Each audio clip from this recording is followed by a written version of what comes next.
Two Harleys. Black one's a WLA, the red one is a WLC. And they're both owned by blokes called Dan, which is quite weird.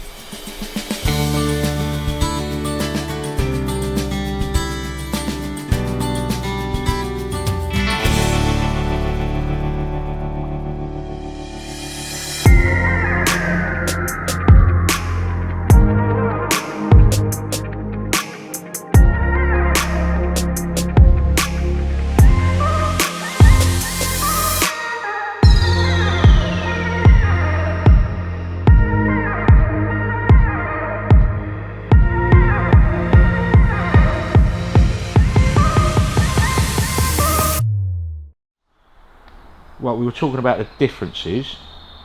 If you look at the front wheels, that one's got a spindle through it, and the hub's built into the front wheel, whereas that one you can take the front wheel out.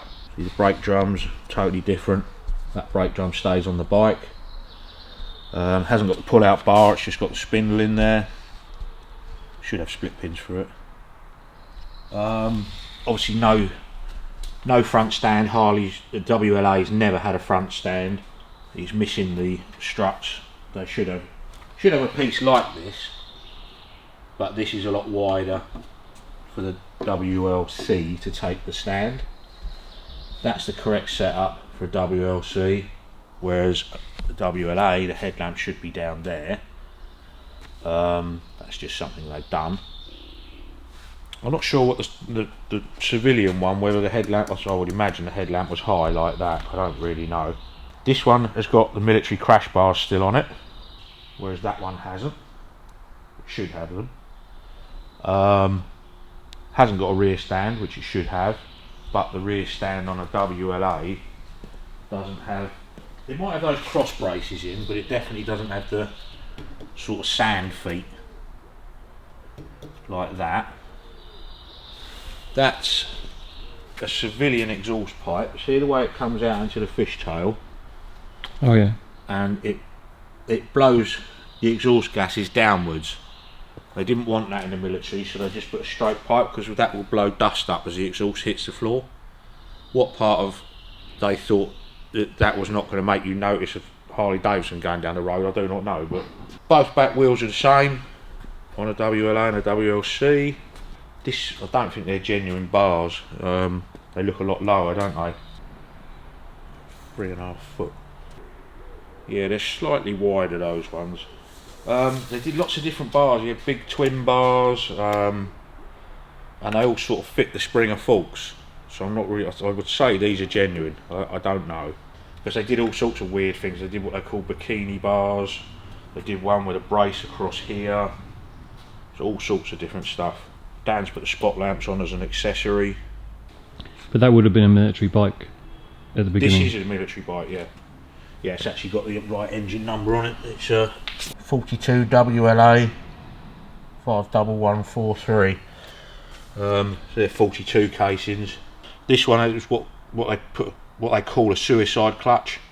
So you can't feather it on or off. Okay. Like that one's got the heel and toe pedals we were talking about. This one's literally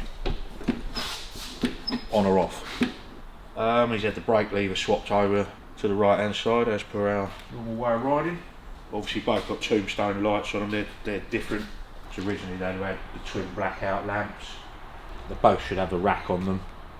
I would say that's correct with that damper. I've got a feeling WLA's never had that.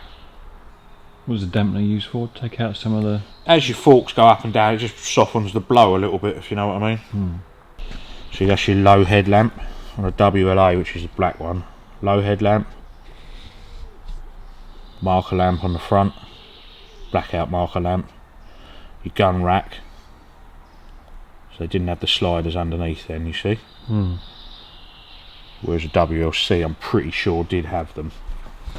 The seats were different on a WLA and a WLC as well. One's just stitched like that, and the other one, I can't remember which one, it has 3 studs in it here for some reason. This Dan hasn't got a toolbox fitted. He saw that one yesterday and said, I've got to get a toolbox for it. I like that. Should have had a casting, well, it's actually a pressed steel, bolts on the 4 bolts in there, then a big tube comes back to a big air filter bolts here with an oil bath at the bottom. They both should have one if they were military. Purely a military thing, just to stop dust getting in them in the desert or whatever, you know. WLC and the WLA should never have pegs there. There's another bar drops down there and holds the belly pan on. They should both have belly pans to protect the bottom of the bike. I believe that front brake setup is correct, because that clip's right there. Should have another clip there to hold that like that on there. Actually, that's the wrong way round, that should face this way. And that goes there. And see your adjusters down the bottom, that way. Okay. And your shackle pin, your brakes next to that. Shackle pin's there, that's your brake anchor. And the adjusters here, and the brake lever arms there. Cable comes down there, look. Another clip on there, swoops around the bottom, the adjusters there, brake lever arms there, which is like the black bike is set up. We were talking about the seat and the springs in the... Yeah. Is that the same on both? No, see that one? It's very soft. Oh, blimey. That's if I set on that, look, goes down a bit. And that one. God, a lot more comfortable ride, isn't it? Well, yeah, but you don't want them to bottom out. They're correct military mudguards without the side skirts. Shouldn't have side skirts on them. And there's different shapes on them for the years, because they go from a Mark 1 to a Mark 7 or something, the WLAs. There's all different bits of identification. Do you remember when we were doing the other one, we just established that the engine should have been painted, casings, and the gearbox casings should have been painted, whereas on the early ones they weren't, they were just left aluminium. Okay. These bits here, some of them should be painted white after something like mid-43, because they ran out of silver paint, aluminium paint. Alright. Because they were using them on aeroplanes and things. Gearbox casing was white on some of them. Yes, it's literally what they ran out of. That gives it a year date as well. I can't remember what it is now. Some had stickers, some had that, some had nothing. Why did the army choose Harley Davidsons, do you think? Well, yeah, pretty rugged old things, you know. What was the alternative at the time? Well, they evaluated loads and loads and loads of different motorbikes. They used Indians, they used Harleys. That was the American forces, but the English forces used them as well. Next week on the workshop. Because it's the eve of your birthday, you're going to be the big 5-0 tomorrow. Yeah, 50. How do you feel about it?